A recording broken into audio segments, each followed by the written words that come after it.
Absolutely. There's a lot of misunderstanding about what goes into a credit score and how our buying and spending and payment habits really affect that and what that really means to us in life. So we have some great information. Let's go ahead and move into the presentation here on credit scoring and talk about what we have.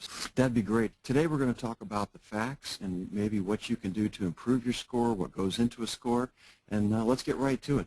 By the way, we have a lot of information, so we're gonna really move through this because there's some great meat. We don't want to leave any parts of it out, and we have some great giveaways and bonus information for you as well. So why don't we run right through what's on the screen here? Yeah, this is a question that we get all the time is what does the score mean? They look at this number, okay, and they say, well, they pull this out of thin air, or how did they get it? And actually, the number means that they're measuring the statistical chance of a consumer becoming 90 days late on a particular loan over 24 months. Okay. Okay, and then the way that the credit bureaus do that is they'll generate and look at thousands and thousands of credit reports over a 2-year period, and then they measure all those, and that's how they get that analysis that they use to actually create your score. And then there's 4 credit bureaus, not 3, but Innovis is really the 4th bureau, but they're never counted. They don't actually create a score or anything. Okay, so if you look at this, what are the odds of going 90 days late? This is very interesting. Break down these numbers and tell us exactly what they mean. Yeah, well, what we're finding is that the average credit score out there, I think right now, from the information I got just a month or so ago, is about the average score is a 720, so half the population's above and half the population's below. But the odds of you going 90 days late, if you got a 620 score or less, is 15 to 1. 620 to 679, 47 to 1. 680 to 719, 112, and it goes all the way up to 800 plus. Of course, your odds at 800 plus scores are very low. Right, so just to make it real simple here, if someone has a 620 or less credit score, there's 1 chance in 15 that they'll go 90 days late on something. But if they have a credit score that's over 800, there's only 1 chance in 1,485 that they'll go 90 days late. So those are pretty good odds. Okay, we mentioned it. We have some great information here. And one of the things I think people don't really think about is what bad credit costs them. And so there's a great report that we'd like to provide to you that's called What Does My Credit Cost Me? And it actually shows you the effect that delinquent or derogatory credit can have on what you spend money on through your life and how much more expensive it is for you if you do have a lower credit score. If you'd like to get a copy of that, well, just go ahead and give us a call at the number that you see right down there at the bottom of your screen. Okay, very good. So let's come back into how the credit score is calculated. You got some points here for us. Yeah, this is actually how the credit bureaus actually do this. They take 1,500,000 credit reports, as I mentioned before, monitor those for a 2-year period, and then they look for those 30, 60, 90-day lates, and that 90-day late that they're looking for, that's exactly how they calculate the algorithm that's used to calculate your score. Very interesting. That's where the metric comes from. Yeah, they form these scorecards, and there's actually, in the current FICO scoring model system, there's 10 scorecards. And then when they come out with the new FICO 08, whenever that comes out, they're talking about 12 to 14 more scorecards, and that's going to be totally different. But each scorecard has its own predictable variables by the credit bureau. So that's why each bureau has different scores. So you may have a different score from TransUnion versus Equifax and versus Experian. Not only may you have a different score, but I think as you're going to point out here to us in just a few minutes, you absolutely will have a different score. Very rarely will you ever see 2 the same. Very good. Okay, so when we talk about different credit scoring models, break this down for us and help us understand what you're talking about. Yeah, and a lot of people don't realize this. I mean, we deal with a lot of loan officers who are looking for mortgages, and the client may call you on the phone and say, well, I've got my score, and the first question we have to ask is, well, where did you get your credit report? So if you get online and pull a credit report and ask for a score, you're going to get what's called a consumer credit score. And those scores are typically 300 to 900. So that may be a score that's used to purchase furniture or consumer goods, maybe the $0 to $2,000 to $3,000 range. Now, Yeah. if you pull an automobile and you want to go buy a car, those scores may be 250 to 900. Totally different credit scores. And if you want to pull a mortgage, then those scores are anywhere from 300 to 350 to 850. Right. And the reason these models are different is simply because the risk factor is different for the creditor. Okay. So the creditor's got a lot more risk on a 30-year mortgage with a $100,000, $150,000 loan versus a consumer that's buying a chair for $800. Okay, very good. All right, now they break these down into reason codes. Yeah, the reason codes are listed typically right at the top of a credit report. If you pull one, there's 26 reason codes, and they'll list the top 4. And this is what may be negatively affecting your score. So you want to look at those top 4 codes that show up on your credit report. If you have a low score, you're going to say, well, why is my score low? The first thing that I look at on the bureau then is the reason codes, and they will say brand new delinquency or public record filed recently. And I can go right down to the public records section of a credit report and see that maybe a tax lien showed up or there was a judgment or a car repossession or something like that. So that's why you kind of look at those reason codes. And that kind of guides you to why maybe the different areas of your credit bureau that are affecting your score negatively. I like the points you have here. There's ranked from the top reason to the bottom. Why did the consumer score less than 850? But your point here at the bottom is you've never seen an 850 credit score. That's right. So everybody's going to have a reason why they're less than 850. That's right. All right, well, we've got another great report for you. It's called the Purge Report. And a lot of people say, well, Jim, how can these errors happen on a credit report? And how do I know if I have any errors? And we've got a great report for you. It's called the Purge Report, which stands for the Public Information Research Group. And it was done in 2004, and they actually did a study and just pulled randomly people's credit reports and found that 70% of the credit reports had errors on them. 70%. So really, two out of 3 people walking around out there have some sort of an error on their credit report. That's right, and we'd like to share that report with you today. If you're on the call and you'd like to get that, just call the phone number right below the presentation, and we'll get that report right out to you. Okay, very good. All right, so let's talk about just for a minute, what makes up the credit report? I mean, certain things weigh heavier than others when they're developing the report. So let's talk about those items now. Yeah, and this is very good information to have, but 35% of your credit score is based on delinquency. So some people may say, well, you know, I had a 30-day late. Well, a 30-day late can affect your score anywhere from 20 points up to 100 points. Wow. So even one little 30-day late, yeah, and the range is so big because let's say you have an 800 score and you get a 30-day late, it might hit your score at 100 to 120 points. If you have a 550 score and you get a 30-day late, it may only hit your points like 20. Yeah, I think, though, if you have a 550 score and you get a 30-day late, odds are that's not the only 30-day late on the report. That's correct. Now, the second largest factor is the revolving debt ratio. And people always say, well, what is this utilization ratio? What's this debt ratio? And basically what it is if you have a credit card that you got approved for, and let's say it was approved for a $2,000 balance, so that's your upper limit, and you have a $500 balance. So you have a 25% ratio of your open line of credit to what you've used, okay? $500 compared to $2,000, so 25%. So you've got a 75% utilization ratio that's open credit. That's 30% of your score. So that's a pretty large component, and people really need to watch their balances. There's another way to raise your scores is to just pay down your balances on any open trade lines. So if you have open trade lines that don't have any balance, that's beneficial for your score. Yes, it is, and that's a very good point too. If you have some of those trade lines that you haven't used, they're recommending now every 6 months to use those credit cards. Companies will close them. That's just started to happen in the last 6 months. Okay, so if you have one that's been sitting for a long time and you want to keep it, you'd be well advised to take and make some small purchase on it, then turn around and pay it off. That's correct.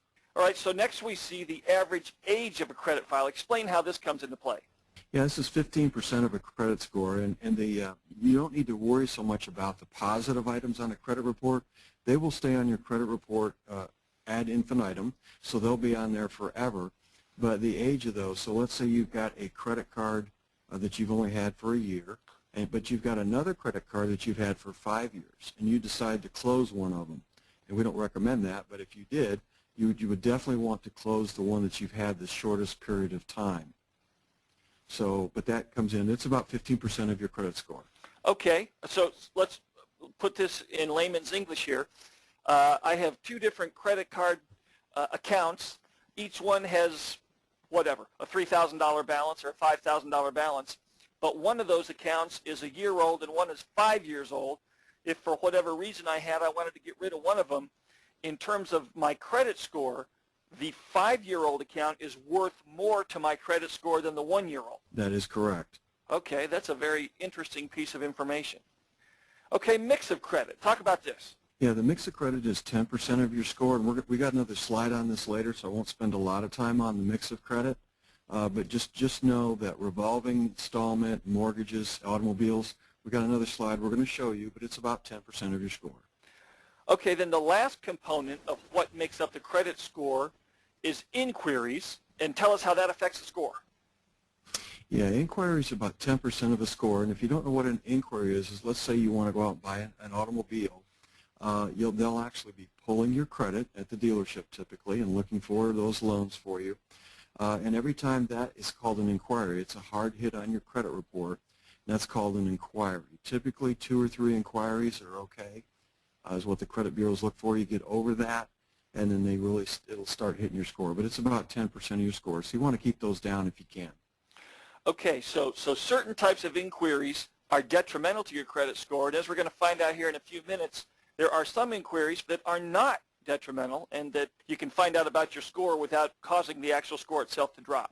That is correct. That's a great tip. All right, good. We'll come back to that in just a little bit here.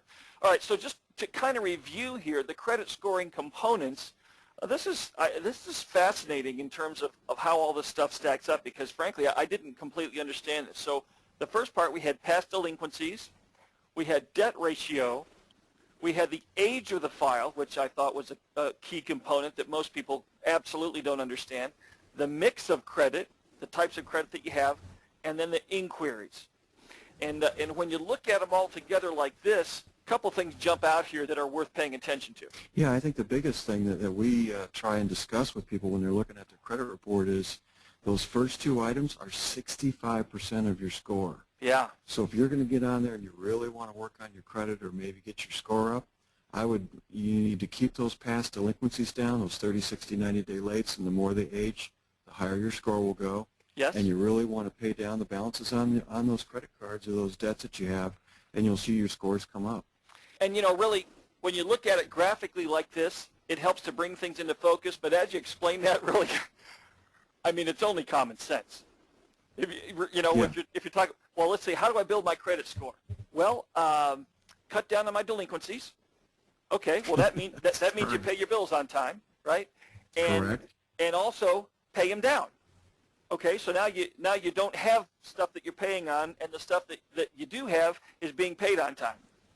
Okay, so good. That's a great summary of the credit scoring components. Now, I was looking forward to this, and I have to confess, when I took this test, I didn't exactly score 100% on this.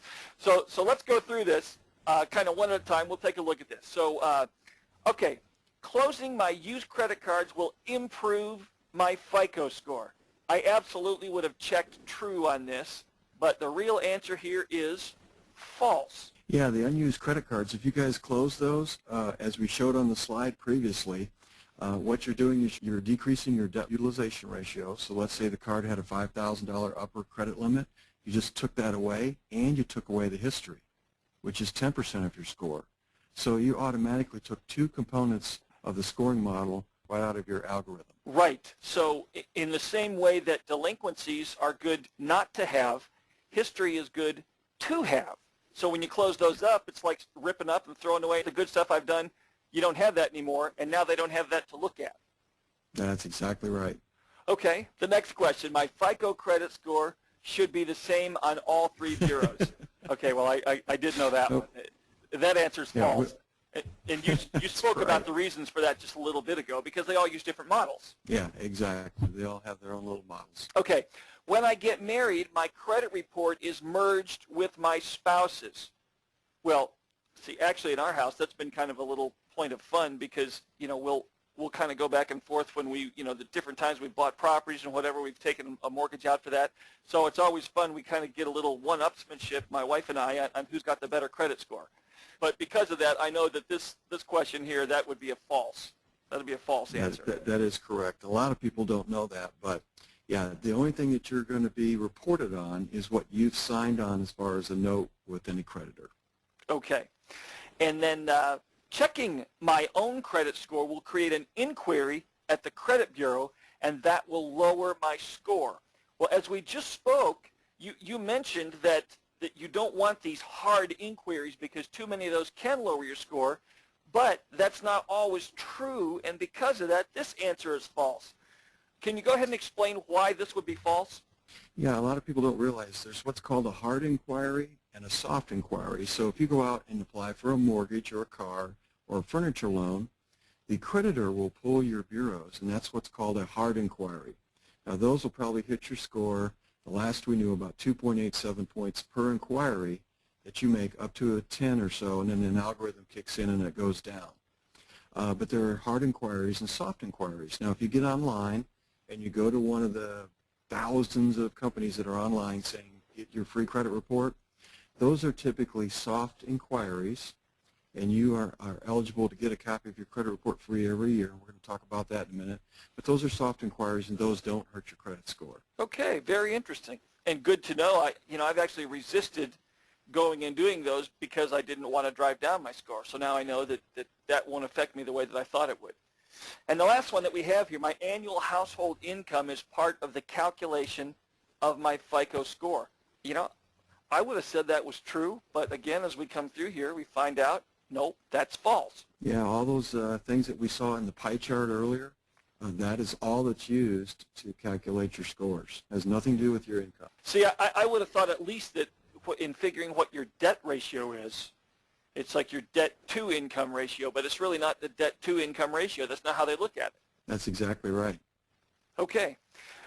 Very good. Well, look, there's just tons of sites out there that will give you a credit report, but there's only one of them out there that's monitored by the FTC where you can get a free credit report each year, and we'd like to give that to you. So if you'd like to find that website, just give us a call at the number right at the bottom of the screen, and we'll be very happy to share that with you.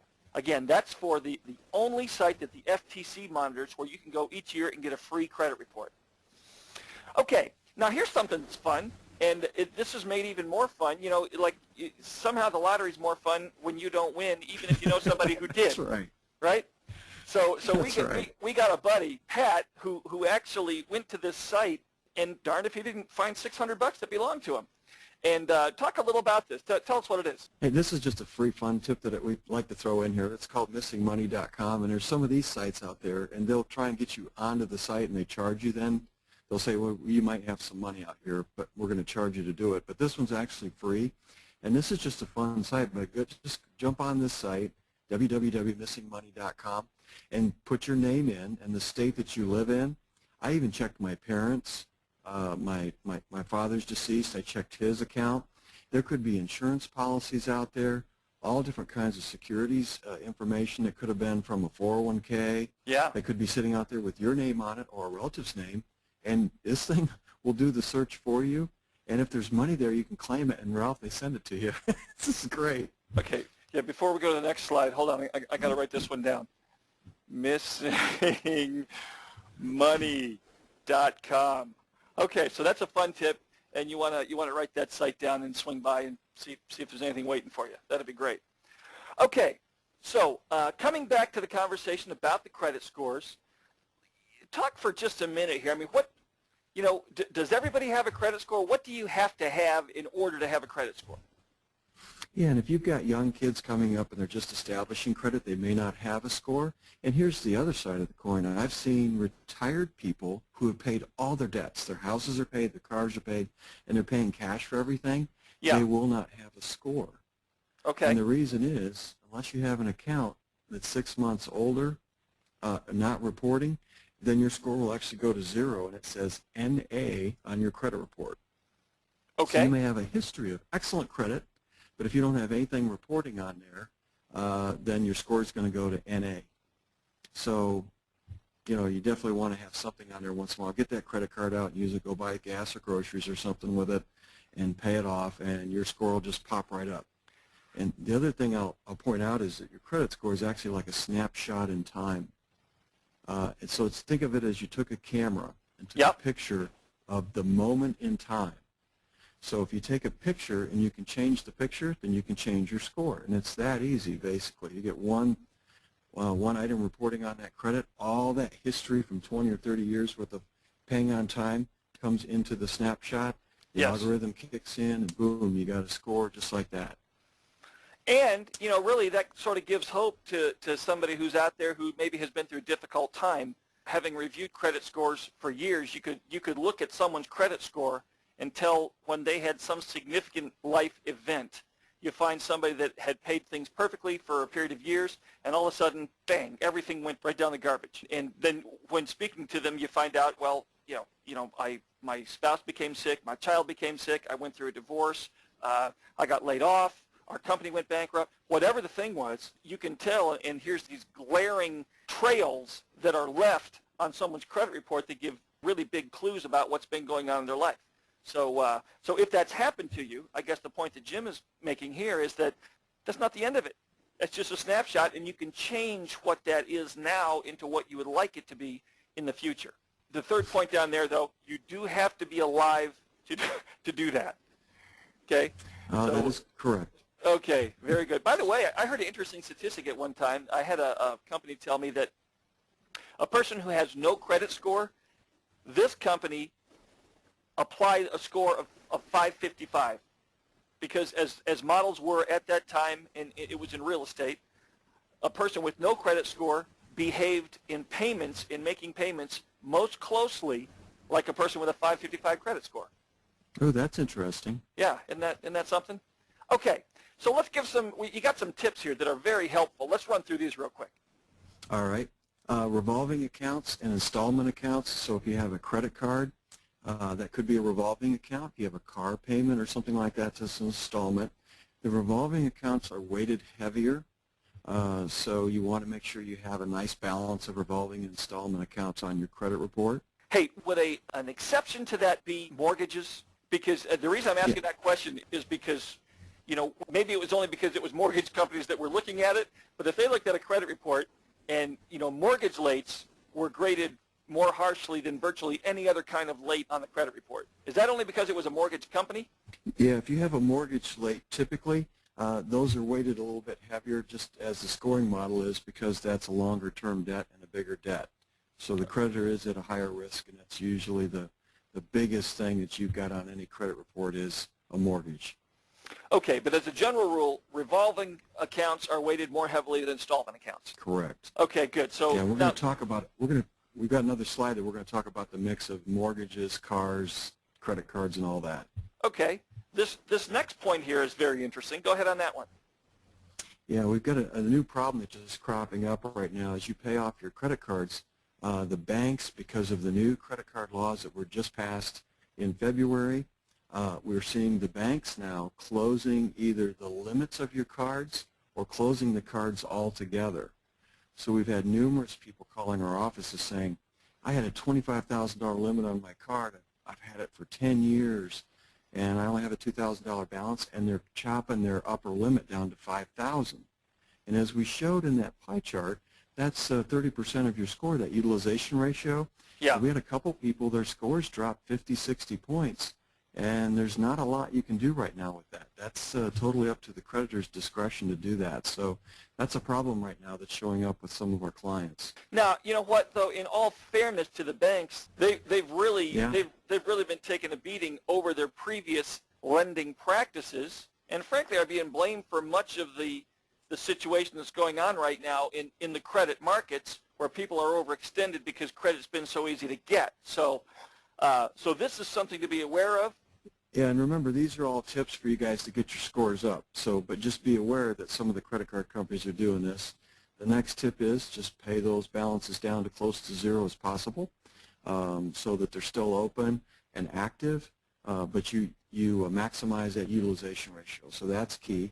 And then the last one is if you're trying to get something to report as soon as possible. So let's say we've had a lot of requests lately for people renewing their credit. They need a secured credit card. Yeah. As soon as you get the card, go out and use it that day or the next day, buy gas or groceries with it, and then send your payment in. Come home, you know how much you spent, write a check, mail it out that day so it reports as soon as it can. And as soon as you get those first trade lines reporting, the sooner you get that reporting, the sooner your score will pop up. Very good. So you're not waiting for the statement to come in before you send your payment out. You're being proactive with it. Yeah. Okay. So we got some more scoring tips here. Yep. A few more tips for everybody. Spreading those balances out in the new scoring models won't have the same effect. Now, keep in mind that the FICO 08 is not in effect, so don't worry about that. But in the new model, it won't have the same effect. A lot of people, if you spread your balances out now, let's say you have 3 credit cards, and they're all a $5,000 limit, but you've got one maxed out at $5,000 and the other 2 have a 0 balance. If you spread the balances out, you will increase your score. Okay? Okay. But that's entirely up to you. If you're out purchasing something that may be of value, if you've got a 0% interest rate for 6 months on that balance, you may not want to spread them out. So be prudent when you make those decisions. Yes. Authorized users still works with the credit bureaus. Many people think it doesn't. But if you're out shopping for a mortgage, the mortgage lender themselves may not let you utilize the authorized user.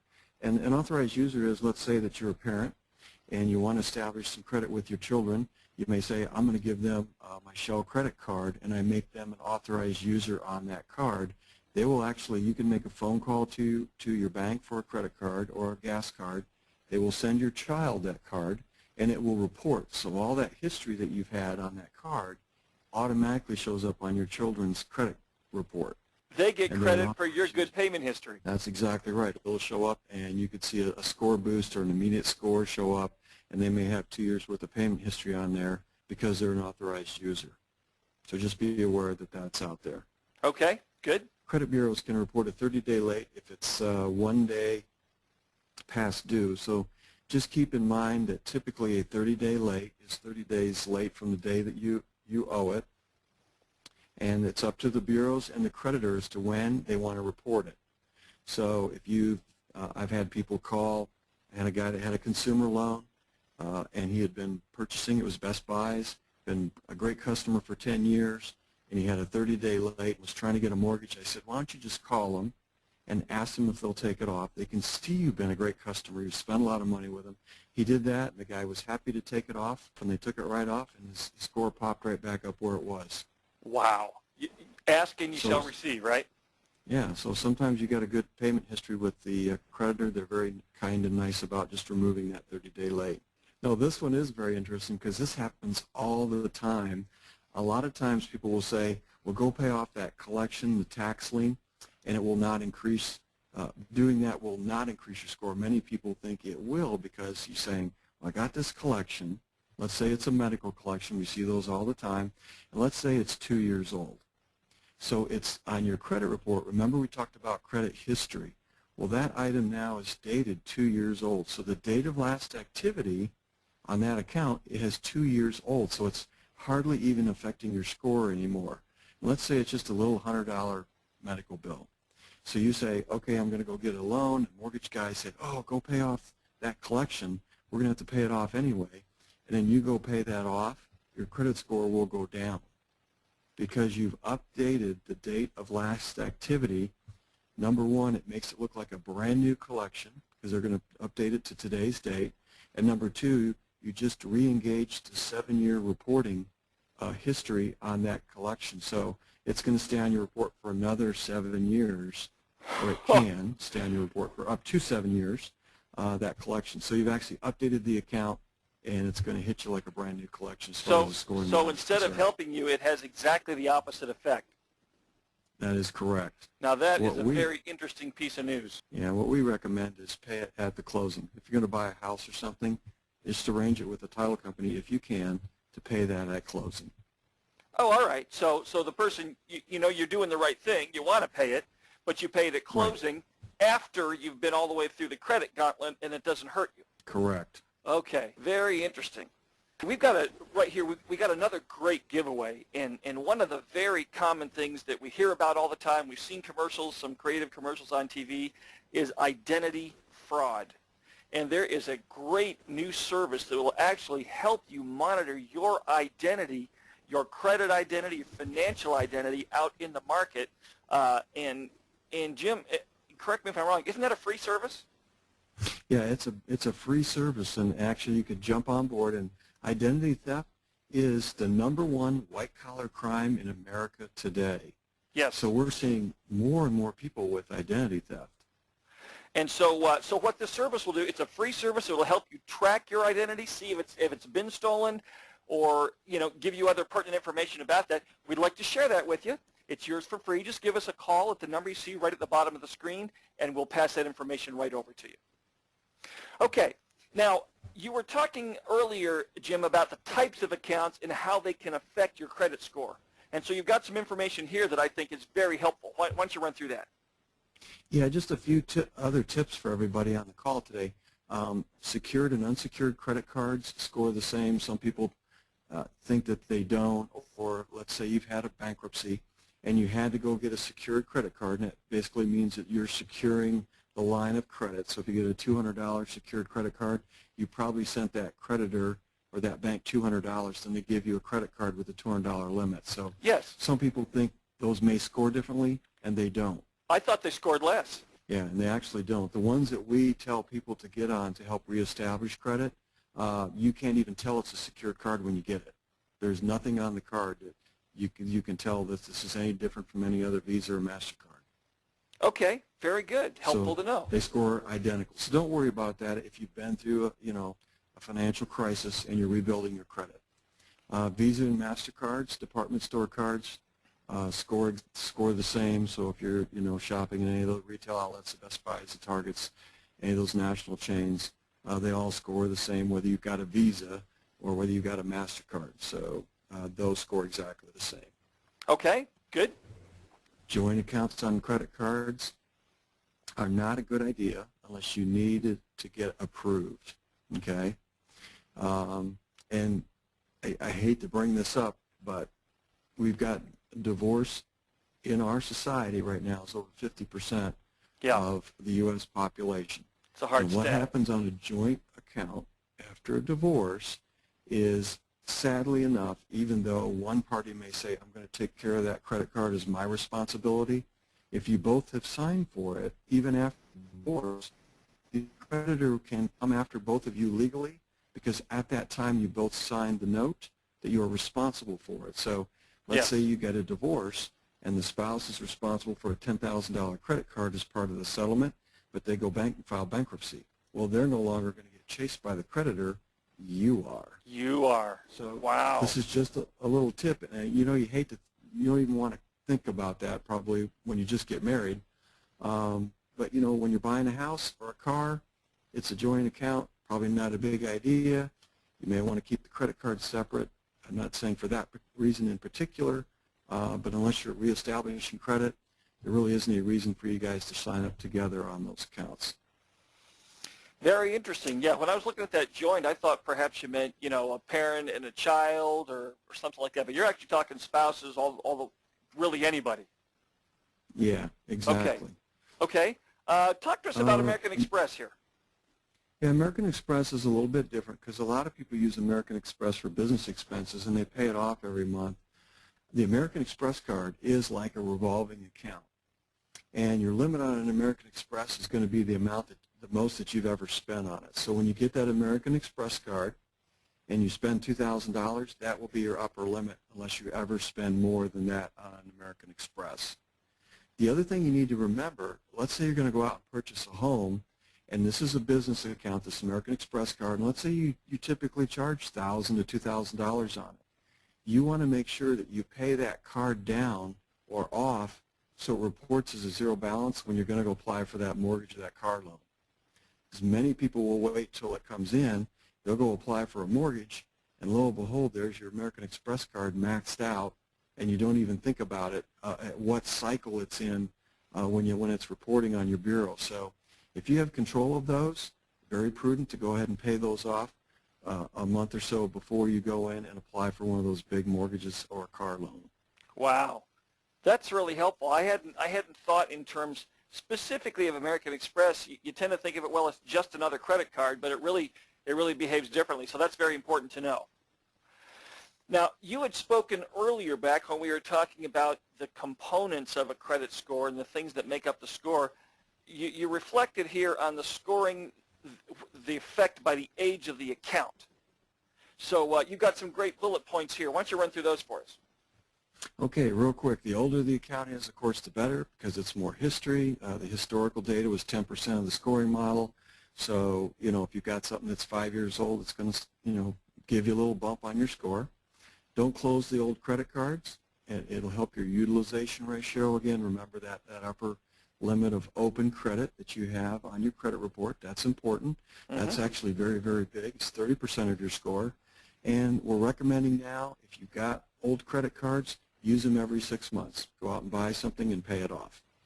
Yes. That'll keep those open because the credit card companies now are telling us if you don't use them in those timelines, they're going to close them on you. So you may find yourself getting a letter that, hey, we've closed that card because of non-activity. Okay. Accounts that are closed and not used for 10 years may fall off your report. May or may not be a big deal. If you haven't used it for 10 years, you probably got other stuff you have used. So just so you know that. Authorized user still helps the scores, and it does not look at age or birthdays. And that FICO 08 may fix that. Hey, let me stop you crazy. just for a second there. Can you give us in, like, 15, 20, maybe 30 seconds, explain FICO 08? Yeah, FICO 08 is a new scoring model that they came out with, and we talked about the current scoring model has 10 scorecards in it. And the FICO 08 is going to take into some other considerations of authorized user and some things, some holes that they see, so they can get the scoring so it's maybe more accurate. Okay. So they come out with a new model, but no one's using it yet. So, but it's out there, just so people know that there may be a new model. And these algorithms, that's a very important point, can change at any time. Yes. FICO and the credit bureaus can change these algorithms as they see fit, and they do not tell anyone that. So the only time we see it is after looking at thousands and thousands of credit reports. Okay. This is a biggie. Yeah, student loans and deferment. The payment history is not used, and the utilization ratio is not calculated. So if you're going back to school because you've lost a job or something and you've got that student loan, as long as you're in school, you can do what's called a deferment, and it will show up on your credit report that the loan repayment is deferred. And just so you know, when we see that, as far as the FICO scoring model is concerned, they won't use that in the utilization ratio or as a payment against you. So don't worry about the payment that's showing up there. It won't be counted. Okay, very good. Now, let's talk about how delinquencies are reported on the credit reports. And here we've got a whole bunch of things that we've all seen or heard about. So let's talk about how they affect us. Yeah, a lot of people ask this question. For the most part, what the law states is that negative information can stay on your credit report for up to 7 years. Yes. The only exception to that is the Chapter 7 and 13, and they can stay on there for up to 10 years. Now, some creditors pull them off after 7, so we just put a window in there of 7 to 10 years. So just so you guys know that. I don't want to get ahead of you too far here, Jim, but what the law says is that they can stay on your report for up to 7 to 10 years. But what I think a lot of people misunderstand there is they believe that that's a requirement. So can you comment on that for us? Yeah, that's one of the largest credit myths that we debunk all the time, and I think the credit bureaus have led everyone to believe that negative information has to stay on your credit report for 7 to 10 years. Yeah. And that is not true. What the law states is it's an upper limit, and that negative information can stay on your credit report for up to 7 to 10 years.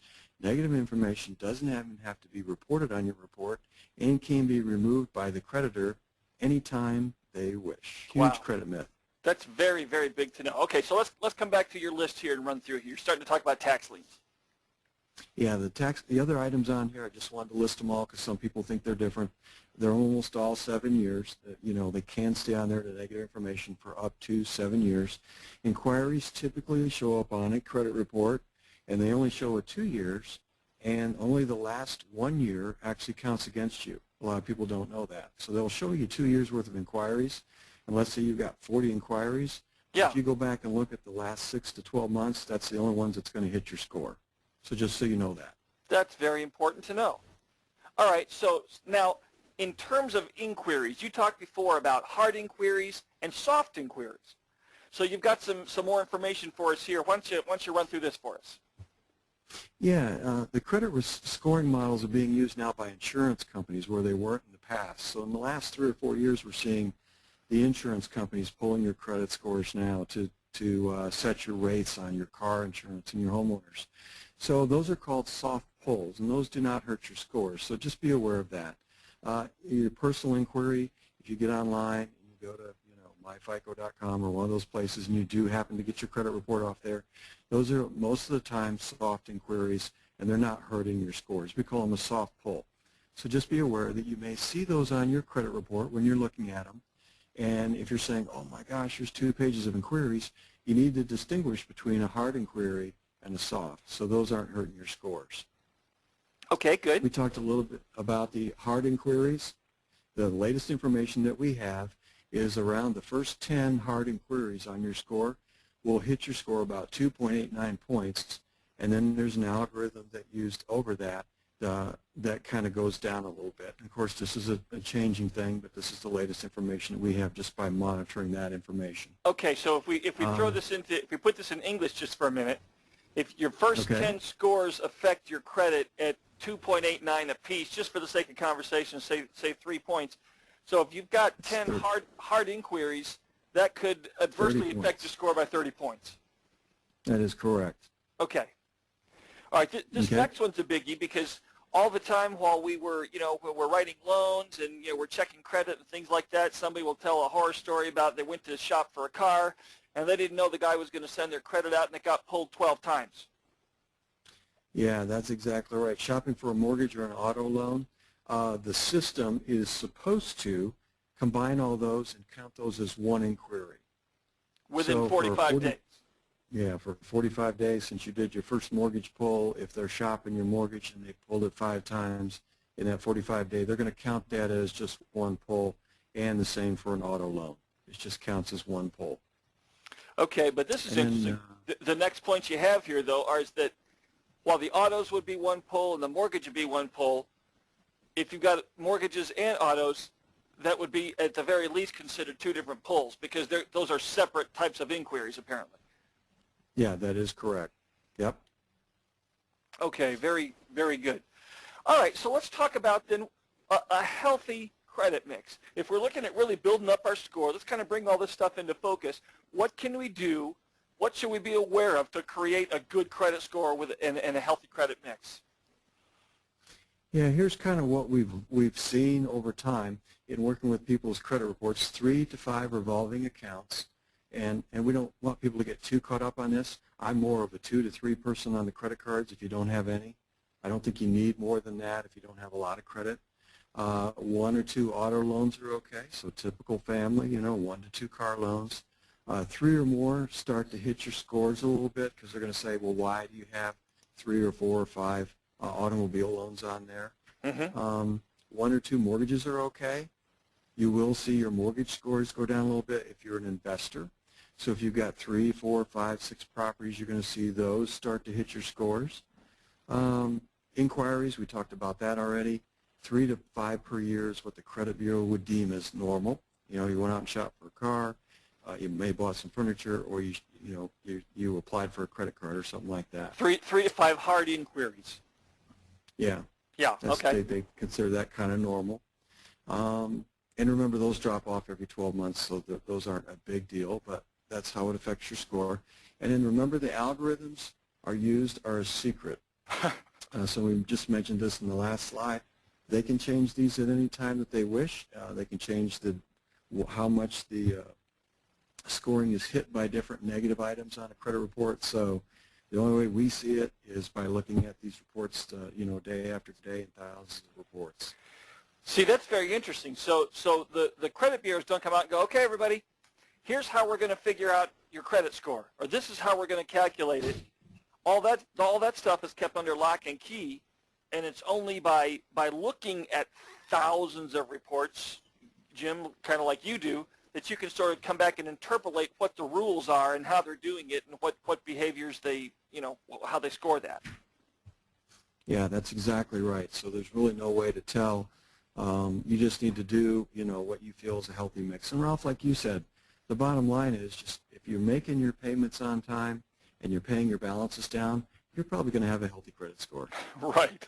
Okay, well, we certainly hope that you have found this to be a helpful discussion today. And I have to say, having been involved in credit-related businesses for some period of time, this is the most comprehensive and thought-provoking discussion on credit, and really with helpful information that I have not been aware of despite years in the business.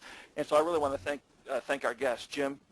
What you put together here is fantastic. And I think you've got, we've had a series of little bonuses and freebie things that we have for you, Jim. I think you have one more for us, right? Well, you know what, and this one is very, very important because we get a lot of people saying they may apply for credit for a mortgage or a car, and then all of a sudden their phone starts to ring at home. Yes. And they're going, how did they know I was shopping for a mortgage? Or how did they know I was looking for a car? And these creditors might start to call. And Ralph, the last tip that we've got, if they'd like to call that number on the screen right below where they're watching this video, is we've got a website they can go to, and they can actually opt out of the credit bureaus from reselling their information. How cool is that? Really? Okay, now is there a charge for that? It is entirely free. Absolutely and it will free. cut Just down like on their junk mail.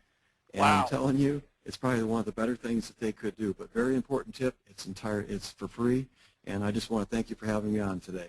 You know, apart from all the great information, if you did nothing but gave us a ring down there at the number at the bottom and just collected all the free sites and resources and tips, I would certainly have to think this has been worth everybody's time. So listen, don't just let this stuff go in one ear and out the other, but take it and use it and apply it. If you have any questions, again, the number at the bottom of the screen, we can take you by the hand, walk you through it, make sure you have all the tools to help you get your credit healthy, get the score up, and have it work for you and help you out as best as possibly can. So that's what we have for you today. I want to thank all of you for joining us, and we hope to see you next time. Thanks a lot.